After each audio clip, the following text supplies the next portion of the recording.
to the first edition in 2 weeks, the Hills of West Virginia. First edition in 2 weeks. Yeah, first edition in 2 weeks. We were off last week. Last week we were off. Yeah. This week we're back. Yeah, and we brought a guest. Yeah, and we got a guest today, okay? Mr. Troy Woolaston. A player for the Musselman football team and the Musselman basketball. And is going out. Now, I think I heard this. Baseball? Yeah, going out. Now, you haven't played baseball since you were like 7, right? Remember you and Connor played for Yankees? New York Yankees, last time I played baseball. I'm coming back. That's the last time I played. All right, you heard it here first.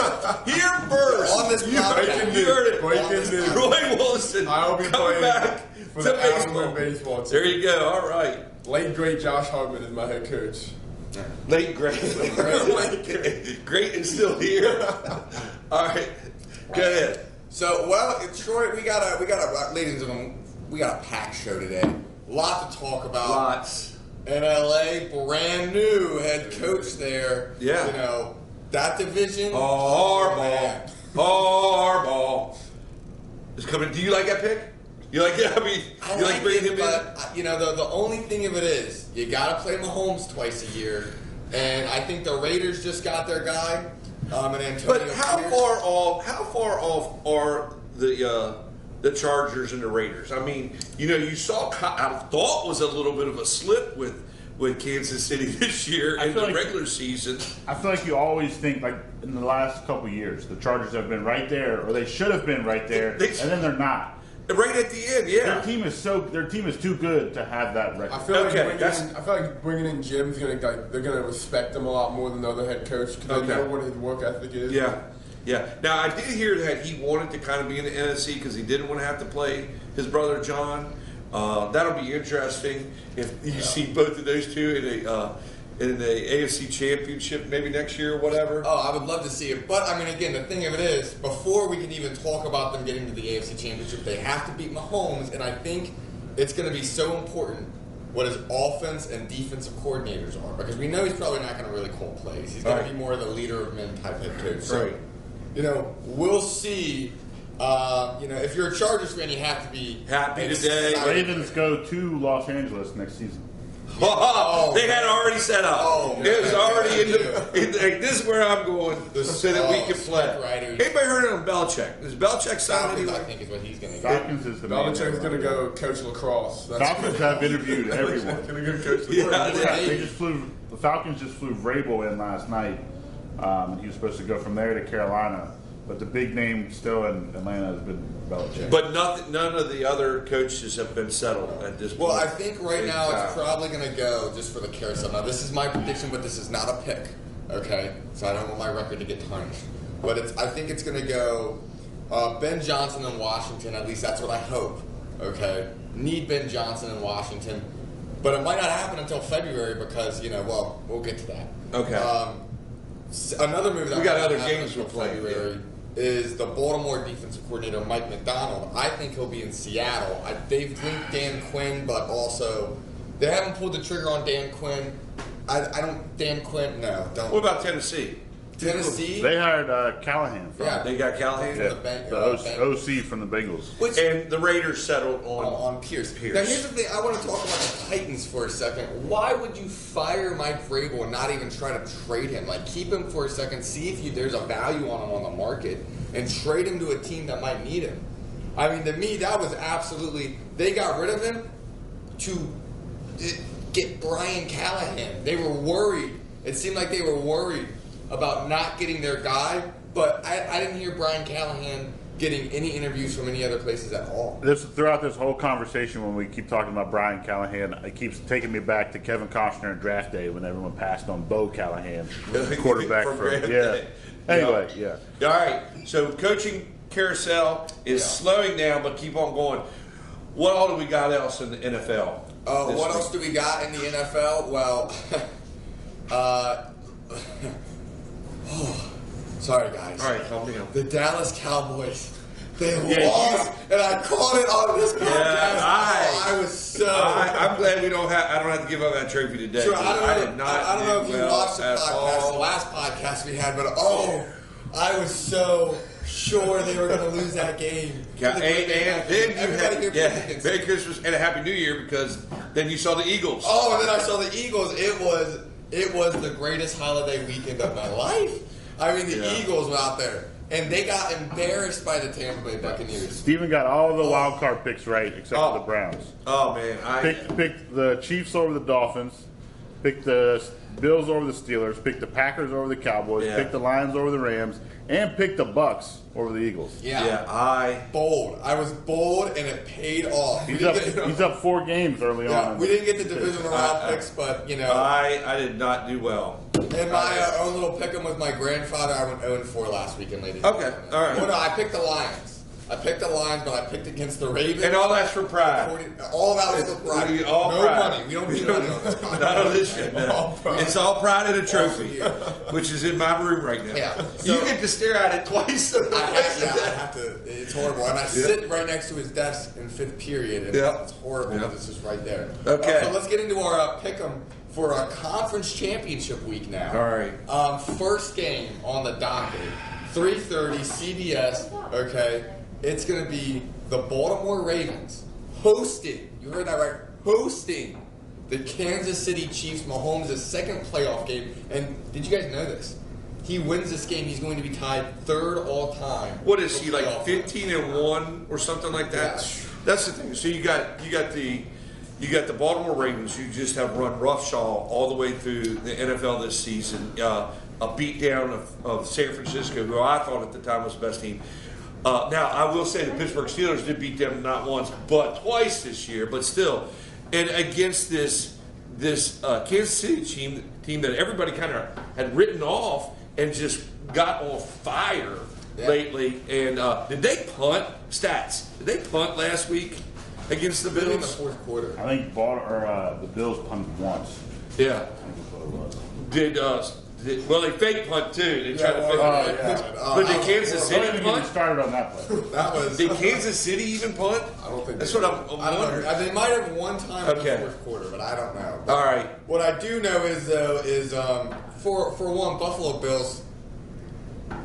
I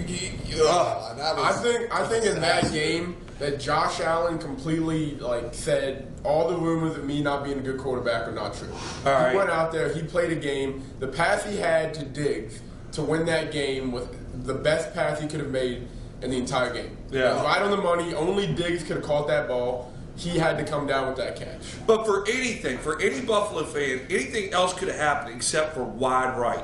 It could have fumbled the ball. It could have got blocked.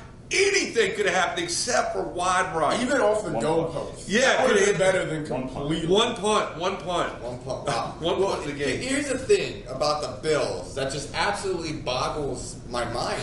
So in that game, okay, let's after the 2-minute warning, they're in the red zone. Okay, first play. Now, Josh Allen, who I thought played a fantastic game, and I do too. Troy's right. But on that first play coming out, where he just threw it into the end zone and he threw it short of I can't remember who the receiver was in the end zone. It was whoever was filling in for Gabe Davis. Had to think Khalil Shakir. I couldn't remember his name, but for one, I mean it's a tough throw and a good throw. Again, I don't know if he scored a touchdown there, but he missed Stephon Diggs, and of course his offensive line just completely collapsed on him, and he got nudged on the throw where he didn't even have a shot. I feel like he didn't go to Diggs because Diggs had just dropped. Well, exactly. That was the thing. Yeah. The Bills. Here's how they boggle my mind. This offseason, you've got Stephon Diggs who's upset. This was your all-in shot. To me, this was their only shot. McDermott right now, you're gonna have to have an uncomfortable conversation about him now because I still think he stays. I think the door still for Buffalo is open as long as Allen is the quarterback. I agree with Troy.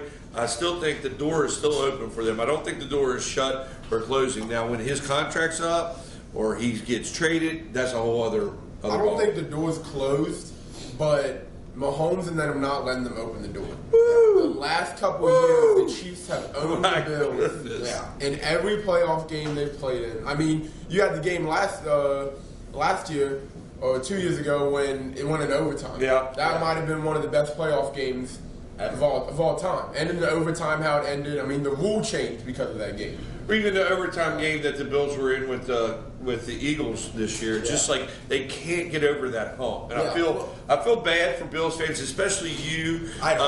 Matt, what? I don't feel bad for Bills fans. Matt Price, I feel bad. I feel bad for you, Coach Price, Matt Price. I hope you have a good, successful all season, get everything going, because I like seeing the Bills in the playoffs. The Bills are the team, and Jeff Cunningham said this quote. He said, "The difference between a good team and a great team is this much." That much, yeah. And that's the Bills cannot get over that hump to be a great team. Yeah. They'll always just be a good team in the NFL. But let's talk about two great teams. So who you got in this one then? Because these are two great teams. Oh man, I've been mauling over this. I had two, man.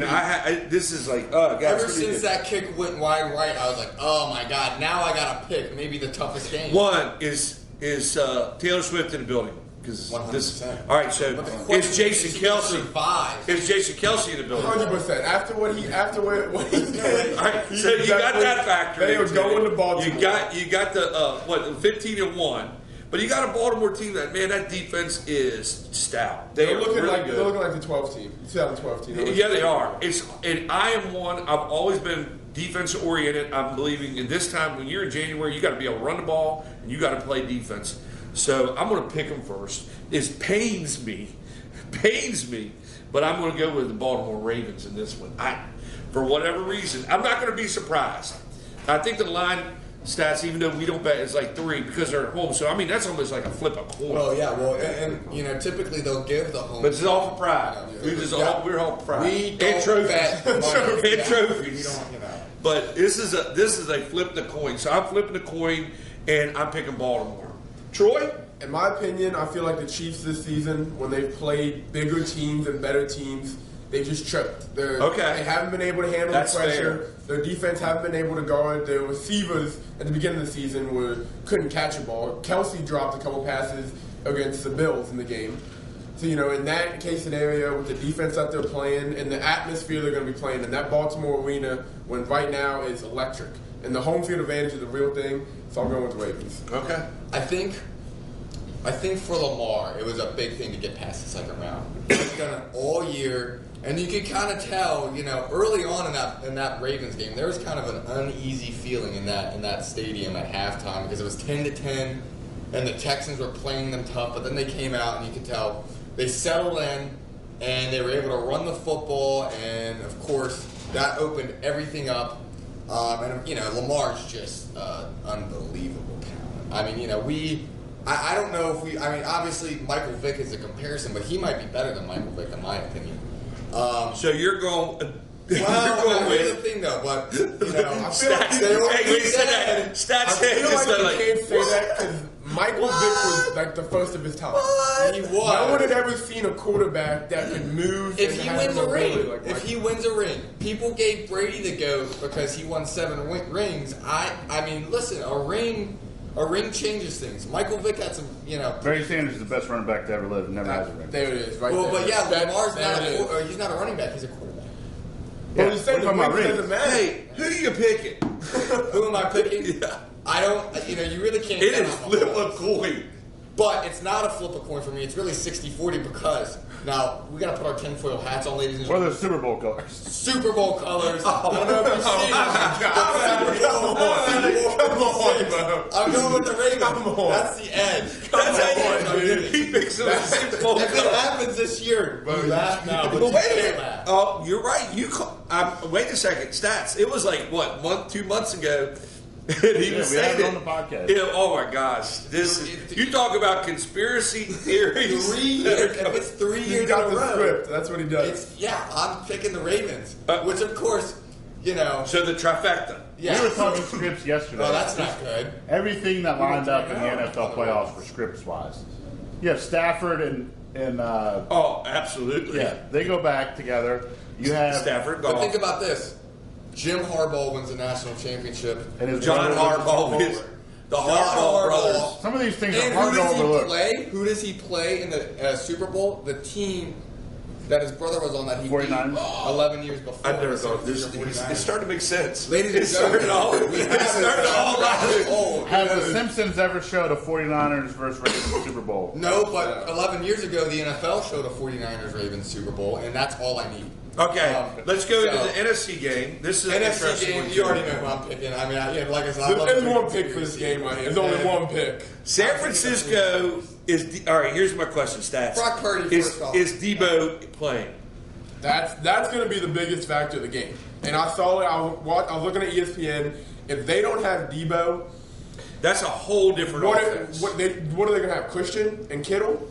Yeah, that's a whole different offense. Debo is such a game changer. Uncertain as of an hour ago. When you can have a receiver that can line up in the backfield and do the same thing as a running back can, and then beat DBs down the field, Right. you can't. It's a mix match. You can't not have him in the game. Well, and I feel like with Debo, he's gonna play. What's his injury right now? I mean, we looked at his status, but Yeah, I don't even know what his injury was. He just Shoulder. shoulder. he's going to try. Struggling to get full movement. And He'll play. He'll play. He'll play. But the thing will be how much will they use him with that shoulder? Yeah. How limited was Because it? let's say they win and then they go to the Super Bowl without Debo. Well, Like what are you like? Would you rather play him in the NFC Championship and win, and then go to the Super Bowl and get your butt kicked by the Ravens? Because you're not You're going going to to might need have him. anyway. You're going to need him. We against saw that that team. one. We saw that one. Or would you rather play him limited and not play and win, which is not going to, and then play him in the Super Bowl? Yeah, yeah. So that's going to be a decision for the managers, the trainers, and the head coach to look at him and be like, what are we going to do here? Right, right. So let's take it into consideration he plays. Okay, so we're looking at that. But Dan Campbell has that Lions team is where it's at. A Detroit fan through and through right here. I'm going to pick. I'll start to pick. I'd love just to see the Lions. I know you're probably going to get somewhere different on this one, but I would love to see the Lions. I don't know. I'm sure it's going to be a tough road to come out to San Francisco and play on the West Coast, but I'm still going. I'm going with the Lions. I'm going with my heart in this one. I went with my head. I went with my head decision in the last picks. I'm going with my heart in this one. As a Lions fan, since I You're a Lions fan? Since a little boy, I've been a Lions fan. How did you become a Lions? My dad, when he moved from Jamaica, lived in Detroit for 4 years. Oh, And okay. he moved here. So, All right, As a kid, you grow up as a Lions fan. You know, you have that 0-16 season. You have the 1-win season. Yeah. The Lions deserve this more than any other team that has ever played in the league. Or the Browns. Or the Browns. I was going to say I think he was describing a Panthers fan. Yeah. the atmosphere and the team that Dan Campbell has created. Yes. He has created a team that people want to play for. I think it would be a great story. It's just he's created a A environment. documentary from 0-16 to Super Bowl. Yeah. That would be something else. We were gonna go to San Francisco and we're gonna take their kneecaps. This draft class that they got this year, though, too. We have the best rookie class in the entire NFL right now. Biggest impact by far. We have the best. I like St. Brown. I love him. he is probably my favorite player. From the he got snubbed as a pro. He had 1,500 yards? 1,500 yards. He leads the league in yards after catch. And they're tough. They're gritty. We want to win. We're going to go down there. If you knock us down, we're going to get back up. When we come back up, we're going to take one of your kneecaps. All right, there's two. Are we doing the trifecta? No, we're not. You crazy. You're crazy. You know he's going Ooh. There's no way.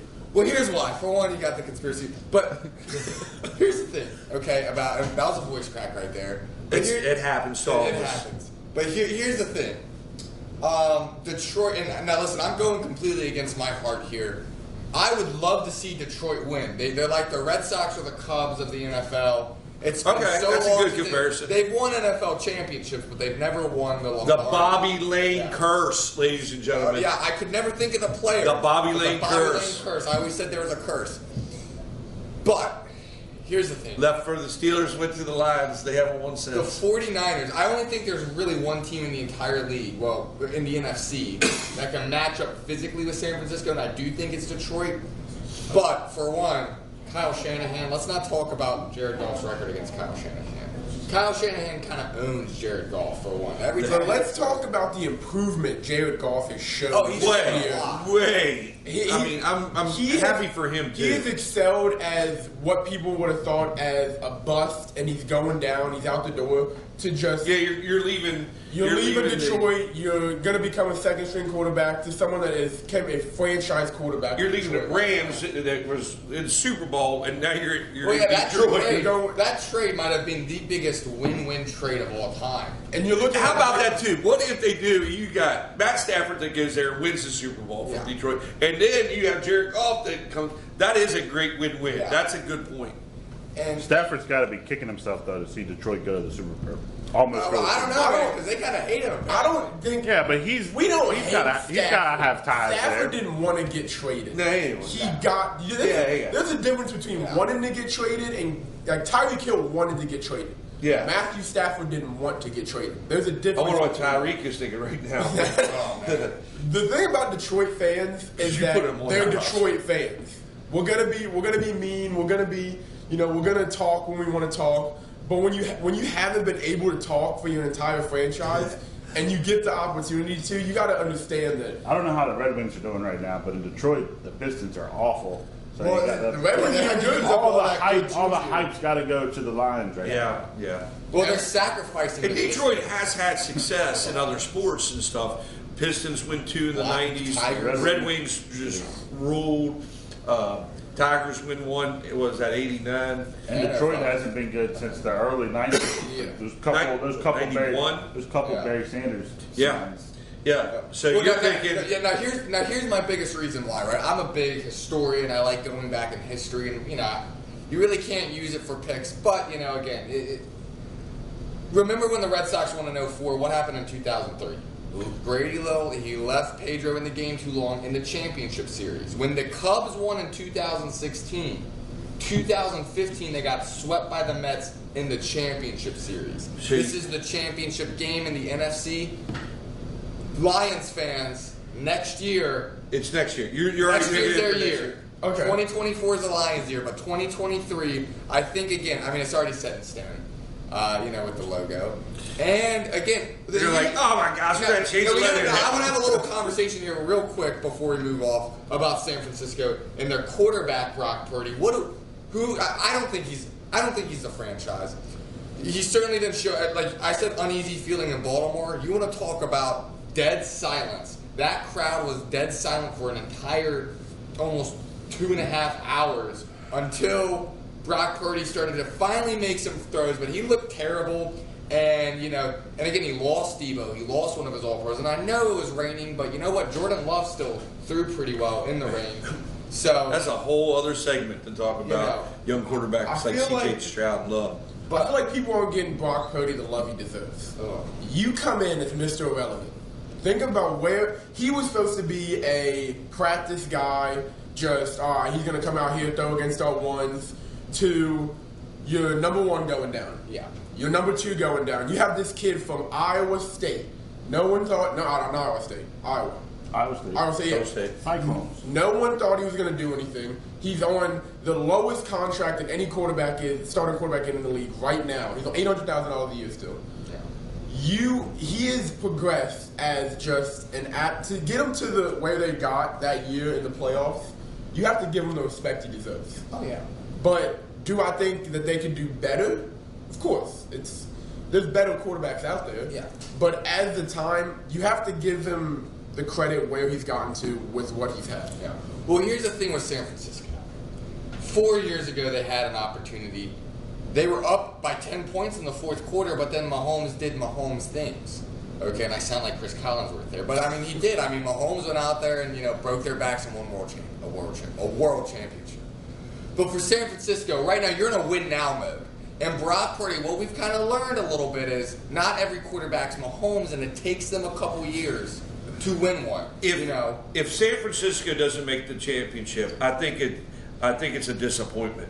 Yeah. For them, this is a disappointing season. If the Lions don't make the Super Bowl, I don't think they look at it as disappointing as they look at. All right, well, get ready for next year. And I think it's because of what San Francisco has been able to do. Like they've been to the championship, they've been to playoffs. For the Lions, just winning the playoff game was big for us. fans are saying this was our Super Bowl winning that playoff. And winning 2 at beating that. Stafford, Winning 2 at that was impressive. So as the 49ers are with their past and with everything they've done in the NFL, they expect there's an expectation as a fan to go to the level and win. As a Lions fan, we don't have that expectation. Got it. And again, Brock Purdy right now, there's a lot of pressure on him to win because it's a what have you done for me now business. And what's his new contract? I've always said this about quarterbacks. Yeah, there's 2 types of quarterbacks. There's a quarterback who makes everyone else around him better. They are game changer. Terry Bradshaw. Then there's guys who benefit from coaching and who they have around them. Brock Purdy is one of those guys. Yeah. He's not going to go to a team that has no weapons and will them to look like the Chiefs. Well, I think he's going to benefit from Debo and Ayuk and CMC and Kittle. Everyone he's got around him. You can almost plug in, not anyone, but someone who fits that way. Well, I think this is the hottest take I think I can give. And maybe it's not. Maybe everybody agrees with this, but I don't see anybody saying this. But I think the 49ers replaced Jimmy Garoppolo with Jimmy Garoppolo. Brock Purdy. That's their offense. Yeah, I mean, that's just their offense. And, again, I think Brock Purdy's a good quarterback, and he's at least definitely top 32 in the world, probably top 16. Top 32. But, I mean, he deserves a starting job somewhere. But, again, I think it's going to take him, because, again, it's playoff experience. It's, being able to handle those big situations, right? I mean, and he looked good in that drive last week, that last drive, right? He made some big throws there, and they won the game off of that. But, again, playoffs are different. I've never played in the playoffs. But, I know they're different, than the regular season. There's just a little bit of, I've been to a playoff game before. The atmosphere is different from regular season games. Do you think if they lose this playoff game, that going into next year, they're looking for a new quarterback? They're looking for someone that can come in and maybe either like an older quarterback that can mentor Purdy or like a younger quarterback that can outplay him? I think you have to. I think you have to consider it. Because you got to blame somebody. If this is Super Bowl or bust, this roster is too good, especially if he has Debo. If Debo that's the thing. If Debo's not playing, well, yeah. I mean, then you can. But if you're at full strength now, you're in win now mode. And you can't blame it on the defense. Someone's going to have to get blamed. Is it John Lynch? No. The roster's obviously great. Do you have an uncomfortable conversation about Kyle Shanahan? He blows leads. I don't know. I don't think that There's either. one person. I think Stats is right. I think they got who they want. They just got to put all the pieces together. Like I said, I think he'll be a starter for 2024. Yeah. Like Garoppolo was for 2020. But remember, by 2021, they had already drafted Trey Lance and were looking to move off of Jimmy G. Okay. So what a bust. Yeah. Oh God, that was But like I said, so you're gonna have to have after 2024 or really after this offseason, if you don't win a Super Bowl, no one's on the hot seat because you're San Francisco. Yeah. You're one of the best teams in the league year in year out.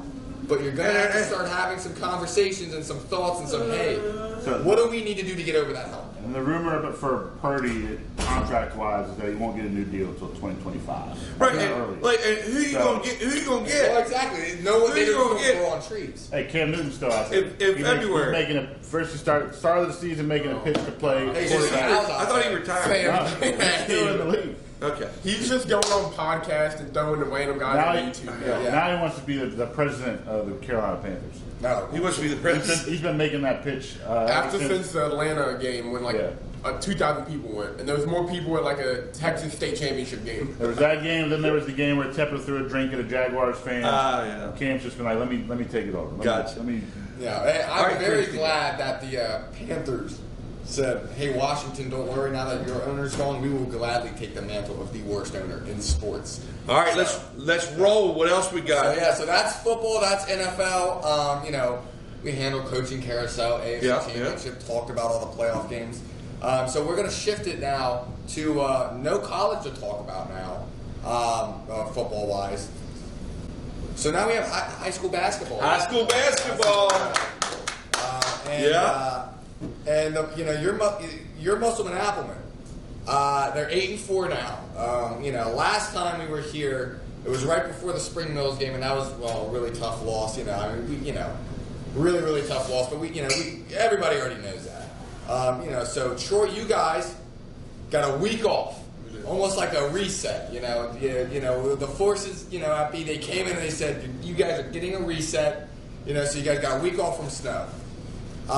You came back Tuesday against a shockingly solid Washington team. Great win there. Great win, yes. They had a good win against Jefferson. You guys bounced back, beat Washington. Now you guys have Broadford. And then University is Saturday. Yeah, University is Saturday. So again, you guys, full schedule. It's going to be a gauntlet for you guys, no matter what, because of the region you guys are playing. But I mean, how did you guys kind of use that 3-game losing streak to kind of right the ship a little bit? What did you guys learn from that? Coming off the 3-game losing streak, I mean, before that, we had 2 incredible wins on the road. We Greenbrier East and then an incredible Beckley team at Beckley, which was, we really felt very highly of ourselves. We were 7-1 at the time. We had nothing really to worry about. We were a top 10 team in the state. We were good. And then coming off those 3 losses, we really had to reflect. We were like, all right, were those games bust? Were those games just luck? Or were we just not playing our best basketball? And we realized we were just not playing our best basketball. We weren't moving with a purpose. We weren't going out there every night.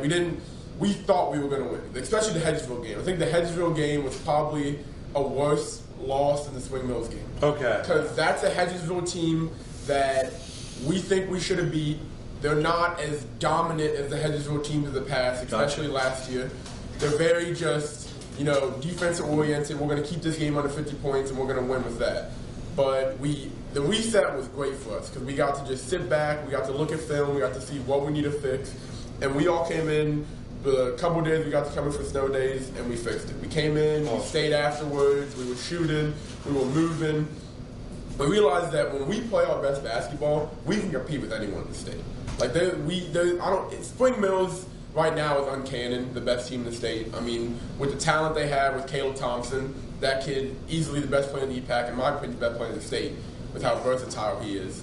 But we believe any team in the EPAC we can compete with, any team in the state we can compete with.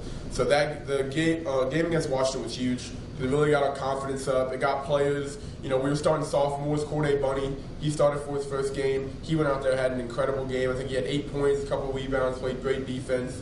So we hit the reset button, but we didn't really hit the reset button. We hit the reload button. Yeah. We knew what we could do, and we just had to go out and do it. Speaking of EPAC, I think the EPAC right now this year is a monstrous conference. I'd put it up against any conference in West Virginia. I know we've looked at Morgantown before, Kanawha County and stuff like that. But the EPAC is filled with teams. And I know over the last couple of years there's been some very exciting games. What arena do you like going into the EPAC and playing? Besides Musselman? Yeah, besides Musselman. If you got to be away, you're playing in an arena, and the fans are everything. Which one do you kind of like? It has to be Hedgesville. Hedgesville? I mean, it's rivalry. It goes back so long. Even with football, it's fun. It's fun to play there. We have great games, but the energy that they bring with their student section, the fans, the commentators, every time they hit a 3, there's a 3, stuff like that. Yeah.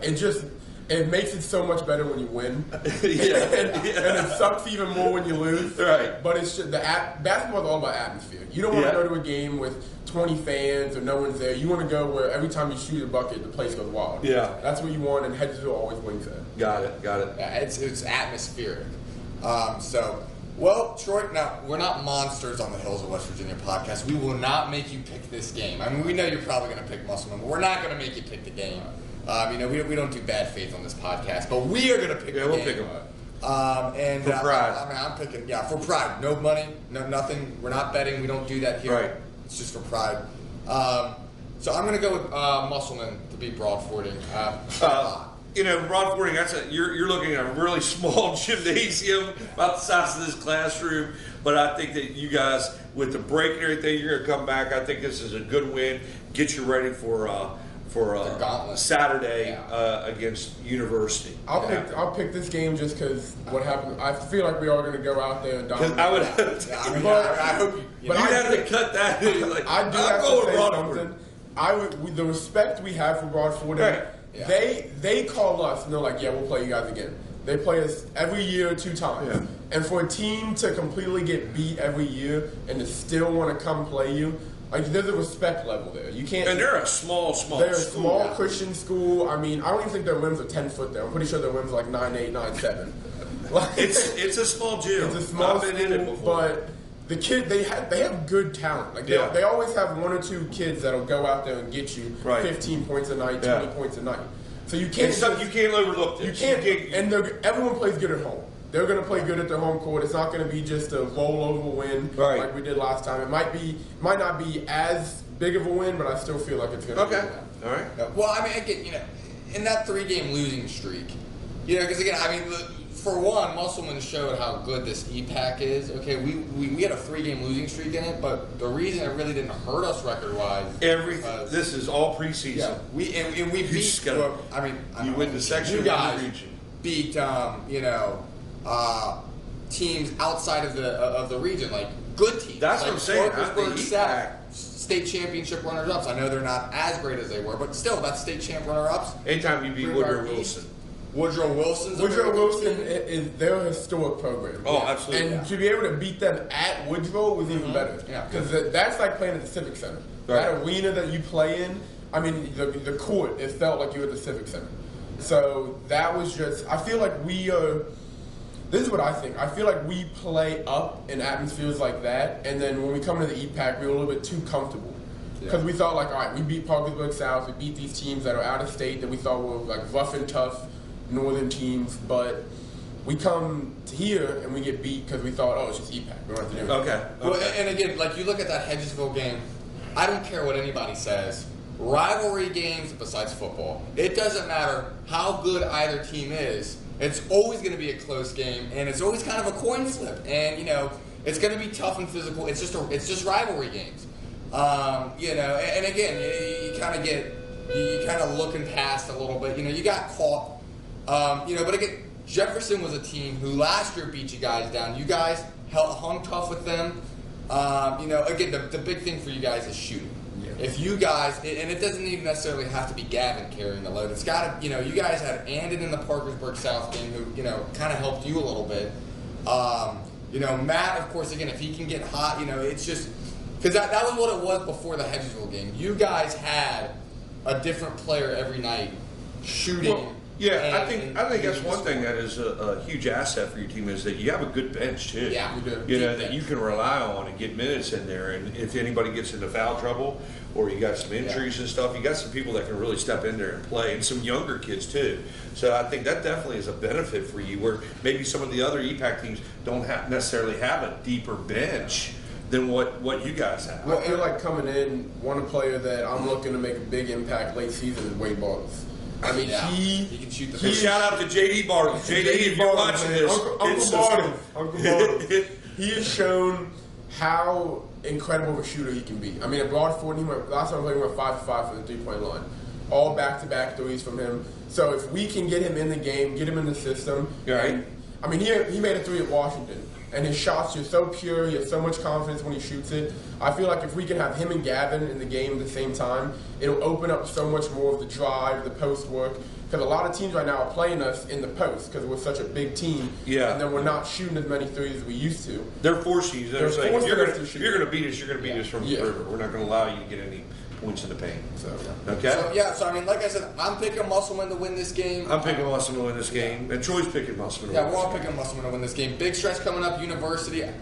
Who's your game before Hedgesville next week? We don't have one. You guys don't have one? So you guys all week Hedgesville. So you guys will get another kind of a break, and then you'll get Hedgesville. At Hedgesville. Yeah. What you want.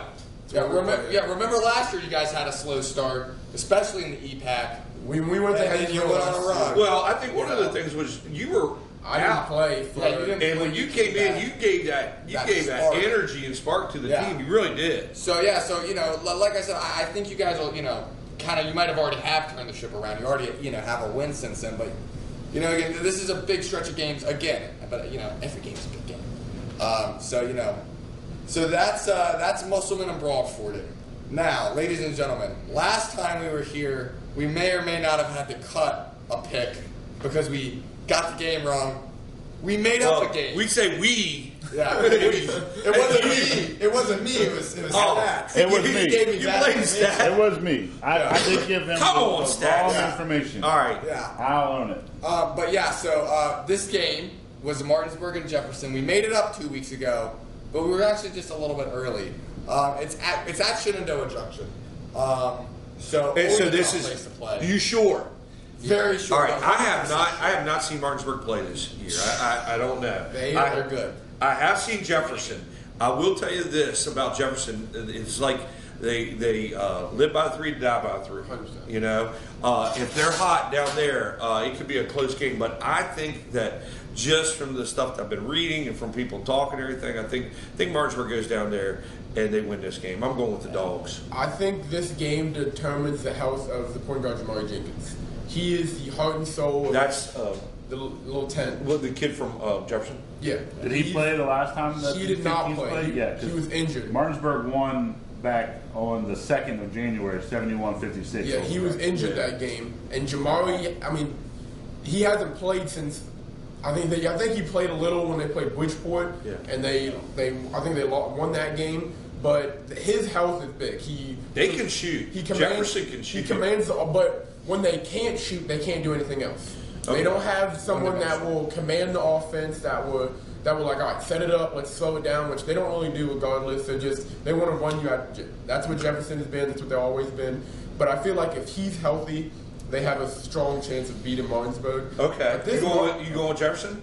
I don't know. This Martinsburg team this year has shown to be Martinsburg of the past. Okay. Athletic, quick. They're not huge in size, but Full court pressing. Full court pressing. They're going to be in your face. They're going to be like, they want to pressure you, and they want to run you up and down the court. They want to, as soon as the ball goes through the net, they're right in the press in your face. You have not played them yet. We have not. We play them next Saturday. Okay, because that game from last week got canceled or moved. Okay, but all right.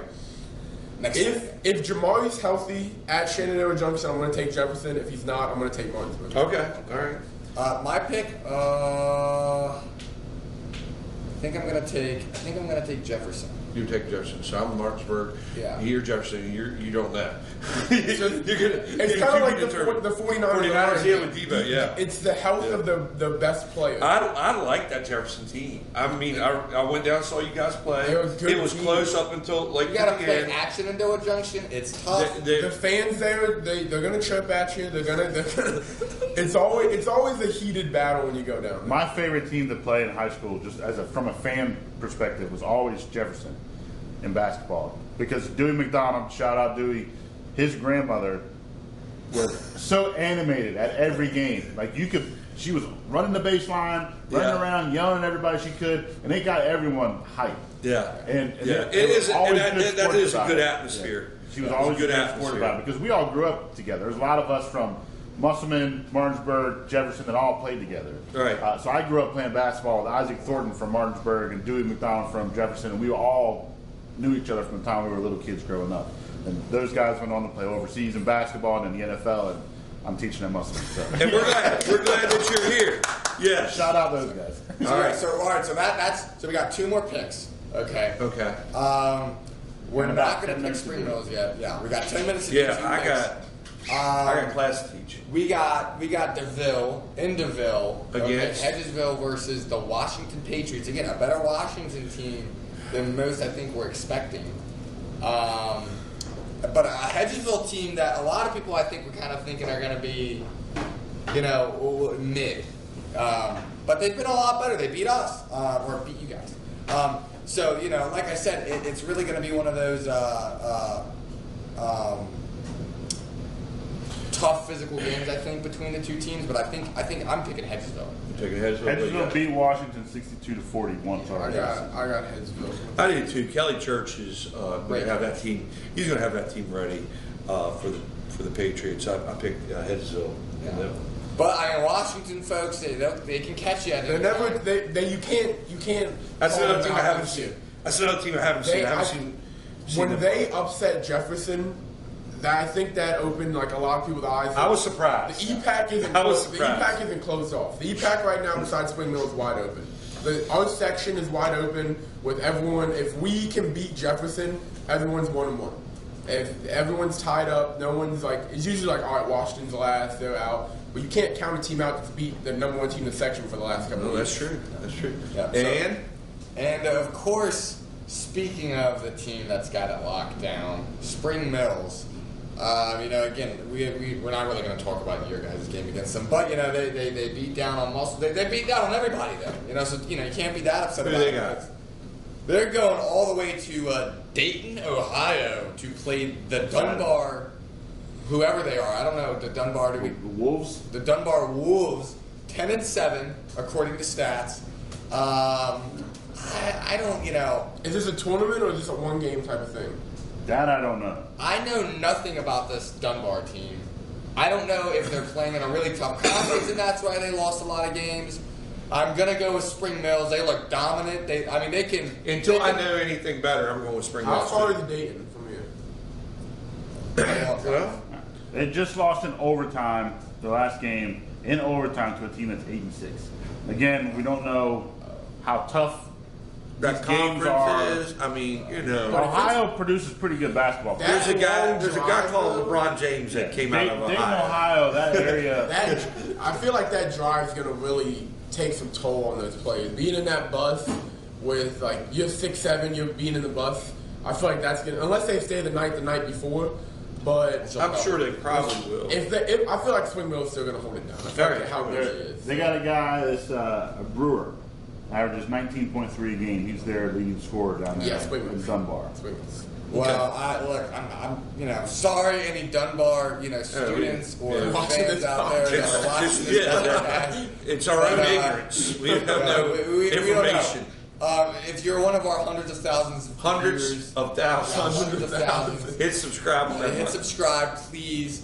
We're sorry for the disrespect, but we don't know. Yeah, so we're gonna go. I'm gonna go with Spring Mills. I think we all went with Spring Mills here. So yeah. So that's in the show. Well, hold on. There's one shout out. The Muslim and girls basketball team. They continue to win. Coach Potter. He was on 2 weeks ago. Yeah.